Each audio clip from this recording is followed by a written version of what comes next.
Hello people, how is everyone doing? I hope everyone is doing okay. Here again is Upstream Health with Ify, where you get to learn a lot of healthy tips on how to have a quality life and enjoy good health. I hope you guys have been watching my video, especially sharing it with your friends, families, loved ones. And if you haven't subscribed, please, I need you to click on the red subscribe button and also on the bell button, which is the notification button. So whenever I put up a video, you can be the first one to know when I do that, okay? So today I'm going to be speaking about GERD, gastroesophageal reflux disease. Acid, people call it acid-borne or heartburn or heartburn, acid-borne. People have different terms, but here I'm going to be making it simple. We say reflux, gastric reflux, or heartburn, whatever you call it. And I'm going to be differentiating that with gastritis and or gastric ulcer. Okay, so when you hear me say heartburn, it's different from gastric ulcer or gastritis. So let's start from heartburn or acid reflux, which is more common than the gastritis or gastric ulcer. And I'm also going to show you how to differentiate between those two, okay? So let's start with the science, with the anatomy of the stomach or the digestive system. So let's look at this banana. So we're using this banana just for illustrative purpose. This is a banana. This is not the stomach, but the shape of our stomach is actually like this. And let's say this is the mouth you eat. Your food goes down through this tract, which is called the esophagus. And the food goes through the esophagus. And when you look here, there's something like a ring. This ring opens up and your food passes down to the stomach, and digestion continues down to the small intestine, down to the large intestine, to the colon, down to the anus. So let's concentrate here for the acid reflux. So what usually happens with acid reflux? So there is this belief that okay, let's back up a little bit. In your stomach, the environment of your stomach is acidic, right? The acidic concentration of your stomach is between 1.5 to 3. That's very acidic, and you're wondering why we don't get burnt out with that acid level, right? So your stomach content or your stomach environment has to maintain an acidic environment of 1.5 to 3 to be able to go through the process of digestion and also protect your stomach from unwanted bacteria, especially when they want to travel from the intestine to the stomach. So this is a very, very sterile environment. The acidic environment keeps it clean, helps with it. The acidic environment aids with digestion, protects you from unwanted bacteria.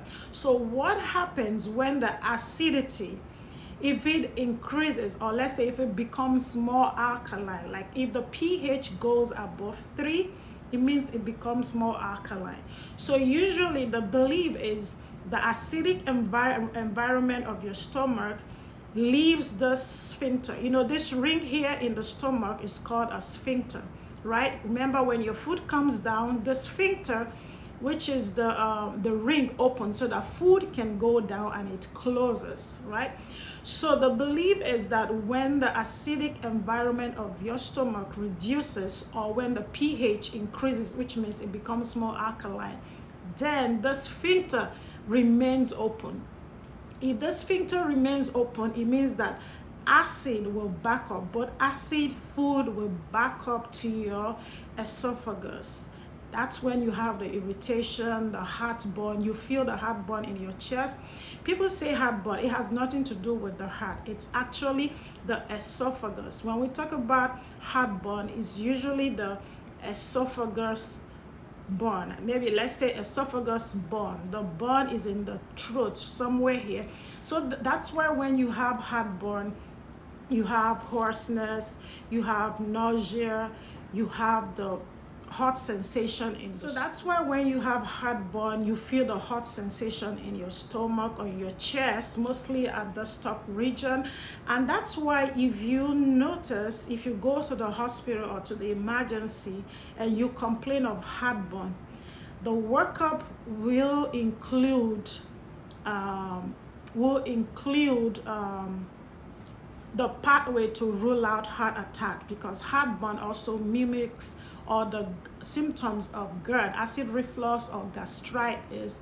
They both mimic heart attack. So when you go to the hospital, they're drawing your blood and you're wondering why they're doing an EKG, because with heart attack you can also complain of chest pain or heartburn. So they're doing an EKG. So don't be scared when you're in the hospital and they're doing an EKG when you came in for just a heartburn or you feel you're having an acid reflux. So because the symptoms are similar, so it's better to rule out the worst cases like heart attack, and then they'll structure it back down to GI issues or stomach issues. Okay, so don't be scared when they're doing an EKG or drawing your blood when you went to the doctor just to complain of stomach acid reflux. Okay, so like I said, the acid is right here by the esophagus, so you have the irritations here.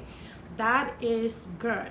So let's talk about the differentiating it from gastritis. So for gastritis, gastro, which is the stomach, okay, this is the stomach right here. So remember I told you guys that the stomach environment is acidic, and you need to maintain the acidic level 1.5 to 3, right? So when you have a lot of acidity, increase in acidity, or when the pH level of the stomach environment reduces below 1, which means you're having a very, very acidic environment, it begins to irritate the stomach wall, right? So you're gonna find wound. It's gonna be inflammation, like a wound, red patches in the stomach, and then after some time the acid will begin to eat into the walls of the stomach, and you have like pockets of sores, of wound. That's when it generates to ulcer. So gastritis, inflammation, and then after some time, if it's left untreated, it begins to eat into the stomach, the lining of the stomach. You have pockets of wound. That's when you have gastric ulcer. So that needs to be taken care of immediately. So that's gastritis or gastric ulcer. So I'm gonna back up again to acid reflux. Okay, I'm gonna talk more on gastritis, gastric ulcer in a different video, but let's talk about acid reflux. What causes acid reflux? What can you do about acid reflux? And how to differentiate it from gastritis or gastric ulcer. So let's start from this. So guys, like I said, differentiating between acid reflux, heartburn, indigestion, which are all the same, differentiating that from gastritis ulcer. I just did that. In the next video, I'm going to be speaking more about GERD, which is reflux, acid reflux, the same thing. Heartburn is the same thing. Heartburn, GERD, gastroesophageal reflux disease. It's the same thing as heartburn. It's the same thing as acid indigestion. It's the same thing as, what else you guys call it? Reflux disease, acid reflux. So I'm going to be speaking more about that on the next video. So in this video, make sure you're able to differentiate the two. And again, another thing I missed in differentiating the two is if you have GERD, like acid reflux, if you take an acidic food, it's actually going to make you feel better. But if it's gastritis or gastric ulcer, if you take an acidic food, it's going to make the pain worse. So that's another big difference. And like I said, gastric ulcer, GERD, which is acid reflux, heartburn, acid indigestion, has to do with what I said, when the sphincter doesn't close properly, or when the acid content in your stomach is reduced, or your stomach becomes more alkaline, which means you actually need more acid to treat GERD. Yeah, but for gastritis or gastric ulcer, it means you have too much acid. Can you see the difference? You have too much acid, which is eating up the stomach lining, and there are other causes which I'm gonna be talking about when I'm teaching you guys about gastritis or ulcer. Sometimes the bacteria also cause that. So too much acid is basically the etiology of gastric ulcer and gastritis. So watch my next video so that I will talk to you guys about GERD, reflux disease, heartburn, acid indigestion, the same thing. Okay, see you in the next video. Bye bye.